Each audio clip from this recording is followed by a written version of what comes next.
Hello and welcome to a production of another Single 8. So, your name is... My name is Joseph Mills. Your name is... The Single 8. And today on the Single 8 show, we're going to celebrate a little bit. I don't believe that we have talked about this at all. But Single H has one major school-wide award. Yeah. And I'm hoping that you would mind sharing about that. Yes. I got the Inspirational Student. And how it works is every school in our district gets about 1 or 2 a year. I assume it depends on the side of the school, the amount that you get. And the number of schools in the school district. Yes. Yeah. So, it's basically going, yo, you've been really, really good. Here's proof that you've been really, really good. Well, that's true. It's proof that you've been really, really good. Yeah. But there was also numerous qualifiers that both your principal and the teacher that nominated you for this spoke through that you did to receive it. Yeah. Stuff like making your own handouts for your tutoring sessions and being an abundantly positive individual and being a part of your school court system. Yeah. What is that actually called? It's not youth called court, or it's either some schools it's youth court, some schools it's youth council, and some schools like mine use both interchangeably. Yes. Cause I'm pretty sure we normally visit for when we actually have a court session, let we go youth court. Yes. And then when we don't, we say youth council, because we're not doing anything at them. There you go. And the youth council part of it, that's mainly planning and stuff, or going, yo, we have nothing to do, and no cases are here. So we can all, let's kind of do whatever we want for 45 minutes. You can sit around and play grab ass if you want to. No. It's mostly goofing around and kind of going, yo, what are we doing next period?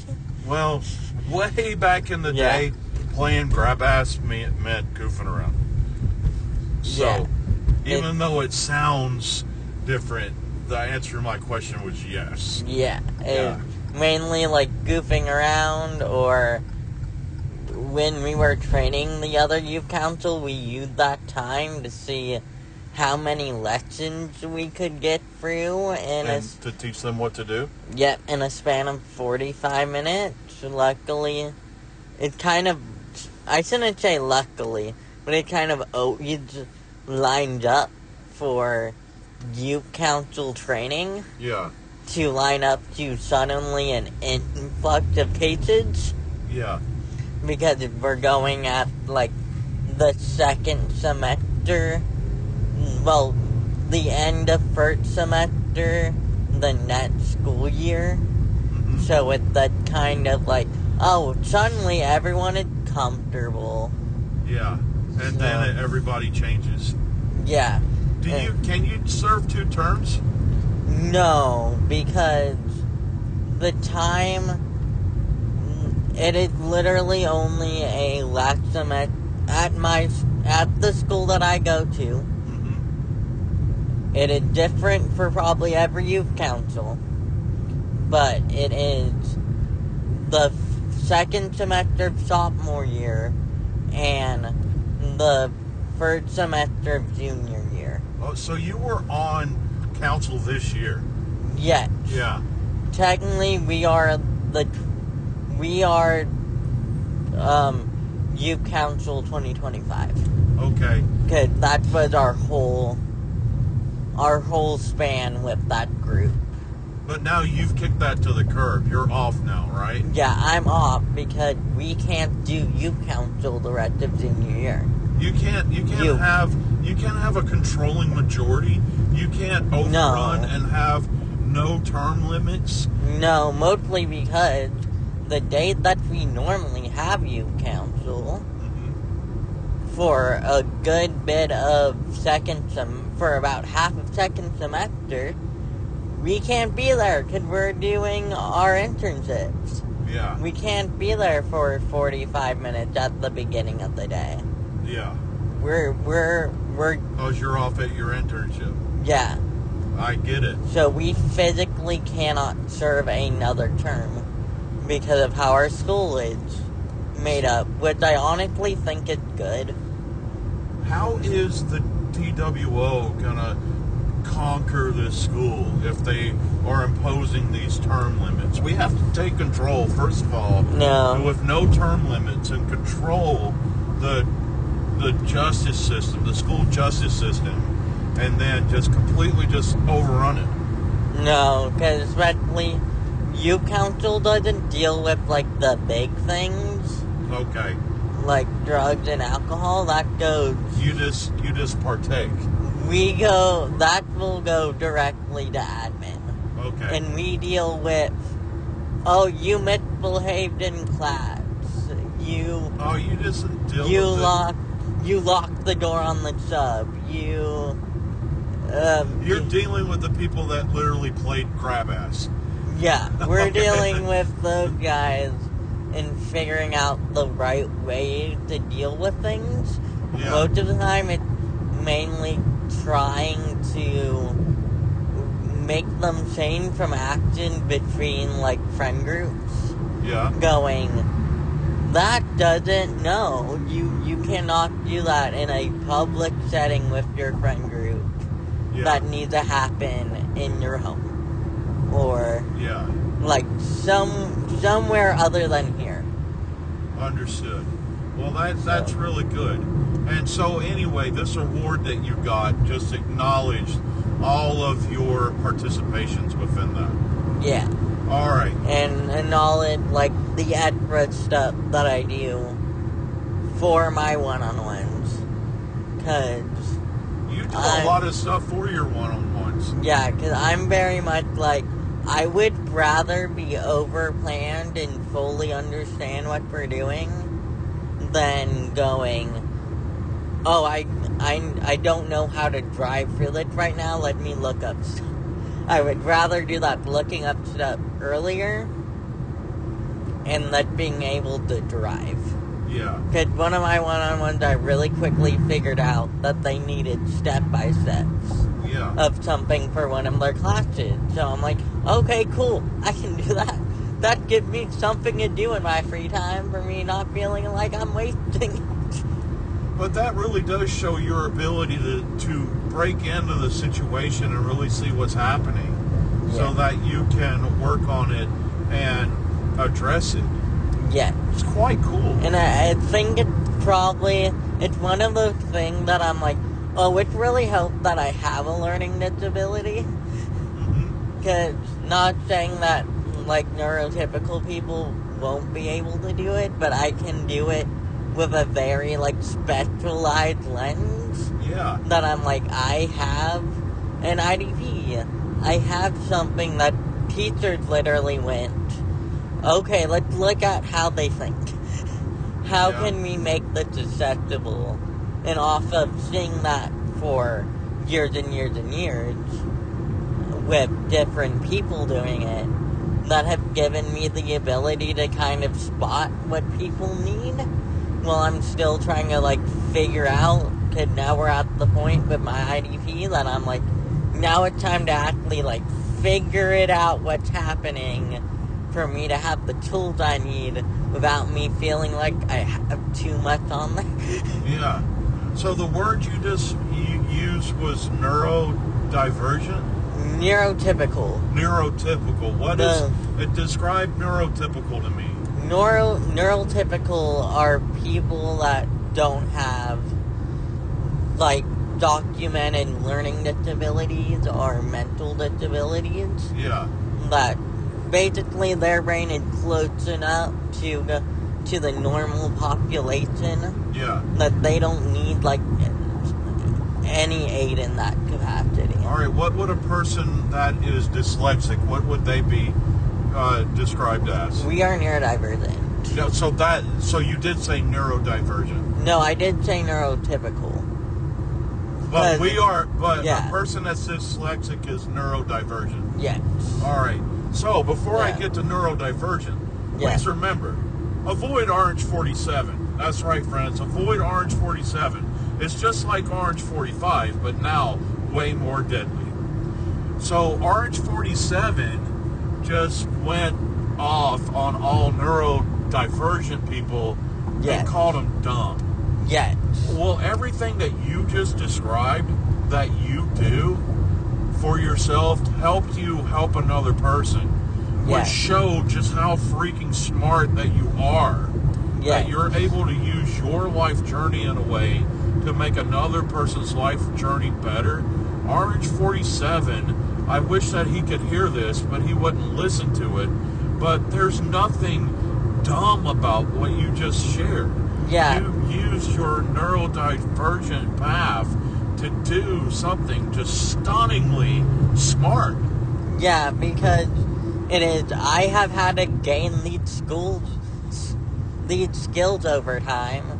Because even with the IDP system, you still gotta figure it out before you have to tell someone that you need it. And you sometimes will need like a bit of an explanation to kind of go like, here's proof. Please add this for me to make sure that I can function.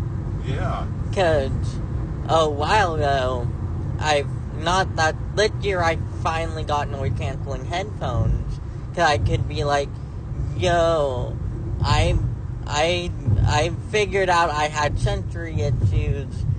And it took me that long to kind of figure it out because I needed a name for it to make sure that it wasn't just a me thing that I could come to someone with. Yeah. And go, hey, I'm having some sensory issues. Do you have like noise canceling headphones that I can use? Yeah. And I was able to finally get noise canceling headphones that I've been needing since 5th grade, right at the edge of COVID. Because you needed it approved by your school?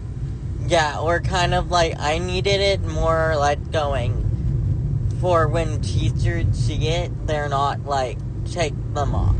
Well, but that's what I just said. Yeah. Having it approved by your school. Yeah. Because I know if you would have asked GAPD or we would have been all over that. Yeah, and it's more like for the school and teachers to not go take them off because they are an accessibility tool that is making school more accessible when I need them. Yeah. I do need them off and on, and I do need them.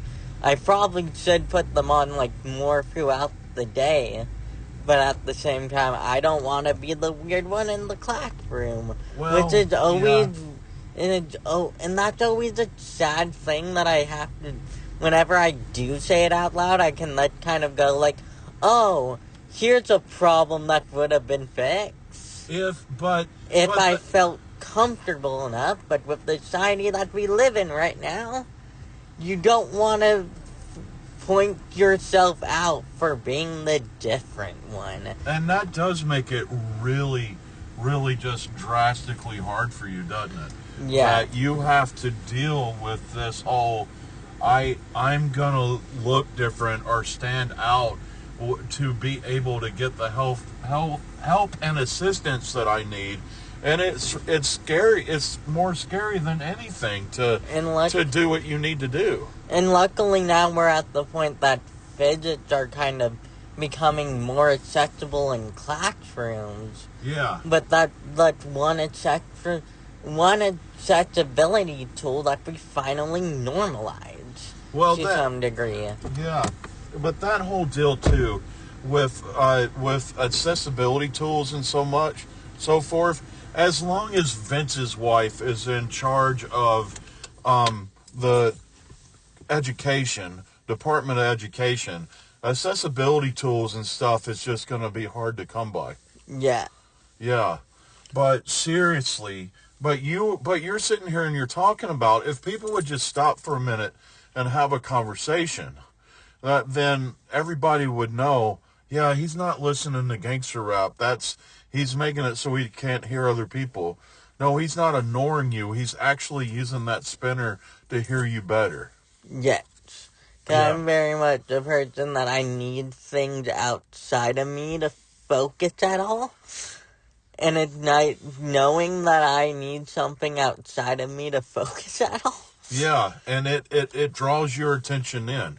Yes. And that, so within all this, I want to pull it into the theme of our program a little bit.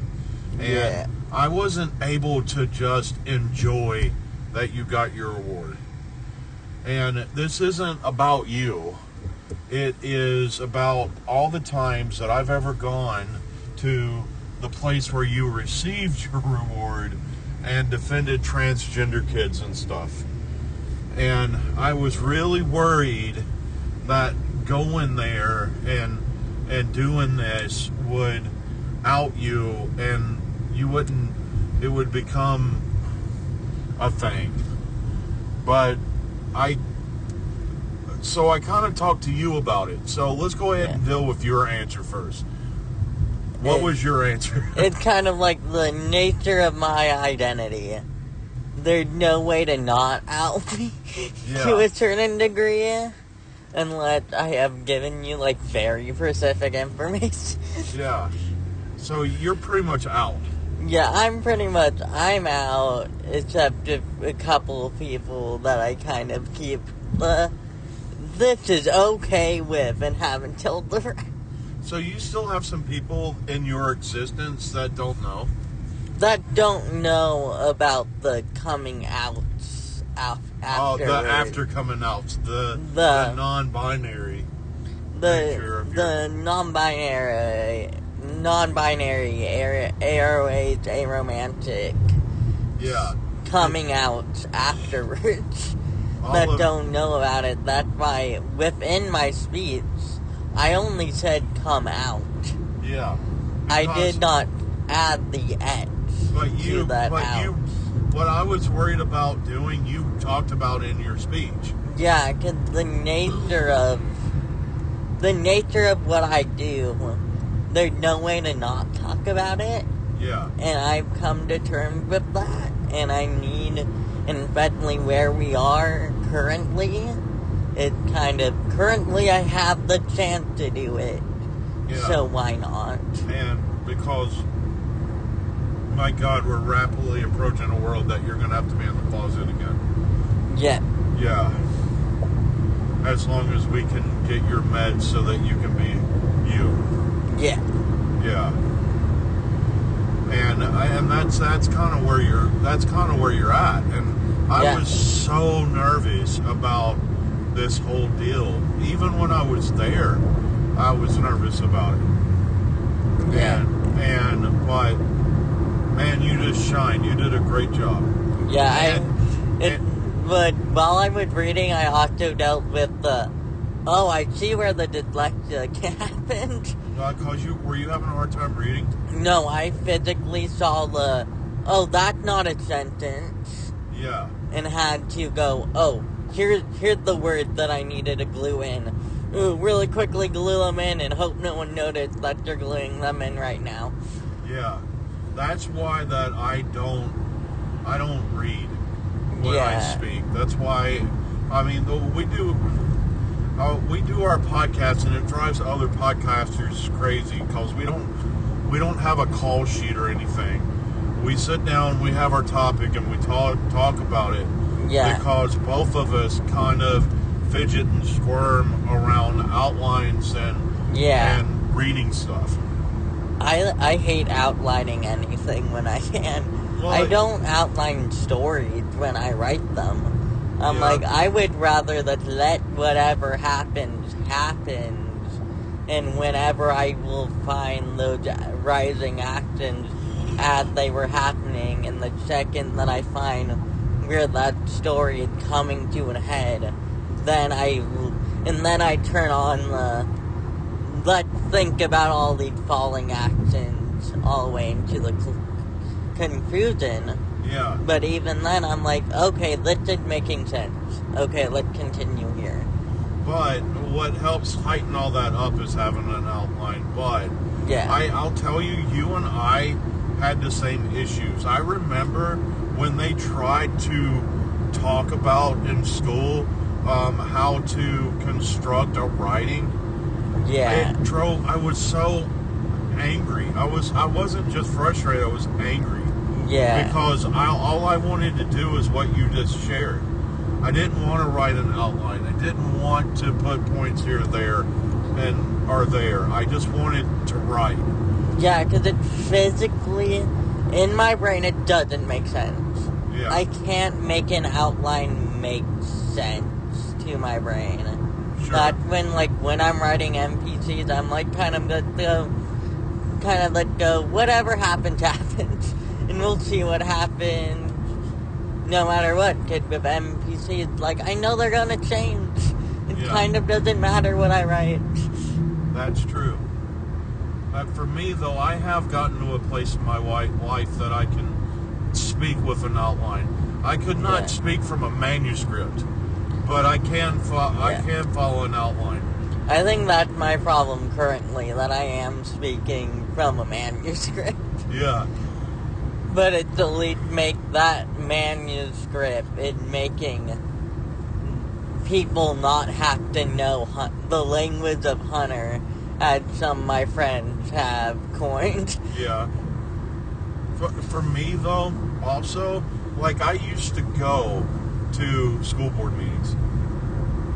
And I used to force myself to do a manuscript. And it was just like, it was so bland. But I finally got comfortable enough there that I just went up to speak. Yeah. I feel like I'm doing a lot better at that now. I feel like... But there's still preparation for it, though. Yeah, I feel like when I was on the district youth council, that I feel like those services would have gone better if I had plot points. If you could just speak. Instead of a script. Well, that was a whole other thing, too. When you used to do that, it was somebody else's words that you were trying to share. Yeah. It wasn't even your words. So that was a whole extra level of having to deal with for you. Yeah. Cause when people are not direct with me, and this includes, with verbal constructions, when they're not, direct and to the point, my brain will sometimes go, I don't know, what words, what do you want from me? That does not make sense. Yeah. And it's kind of oh, this is a puzzle box that other people don't have to deal with. Yeah. Which is the fun thing, especially with, Taekwondo, is luckily we're at a point that they know to kind of be as descriptive as possible. Yeah. But without the normal descriptive words. Yeah. Because the second you add left, right into it, my brain will not happen. But the other end of that with Taekwondo, though, is that you mimic other people's actions anyway, right? Yeah. Yeah. So that makes it a little bit easier. Yeah. Yeah. But it's very much that to me would kind of I have to say certain things. It's very much some things within that need to be said, but it's kind of the point of that's who I am, and I'm going to use the small bit of platform that I have for a second to get it, to have people around that table who don't normally have access to a young non-binary trans person point of view, to give them access to it and hopefully open them a tiny bit. Well, and that's when it really does fully slip into your language, right? The whole, this is who I am, this is how I'm living, this is my journey. Yeah. Yeah. And that's very much within that. I'm I knew it would probably inevitably was going to come up, and I would be that person for it. But because I don't like sharing that journey a lot around campus, that's because I know the campus, and there's a good amount of phobia within there that I don't want to deal with around teenagers. Yeah. And that means some teachers are very much in the know because I've been able to, because there weren't teenagers around for a bit. And you were able to explain some of your needs and worries. Yeah. Yeah. That kind of... I'm glad it happened, but I'm sad that I had to say the word that I had to say. Well, and that will always be the fight in your journey, right? Yeah. Is when do you do something? When do you not do it? When do you share it? When do you not share it? That will always be a battle for you. Yeah. Yeah. All right. Well, let's go ahead and shut this down for this week. Your name is? My name is Joseph Mills. Your name is? The Single Eight. And remember, you got this.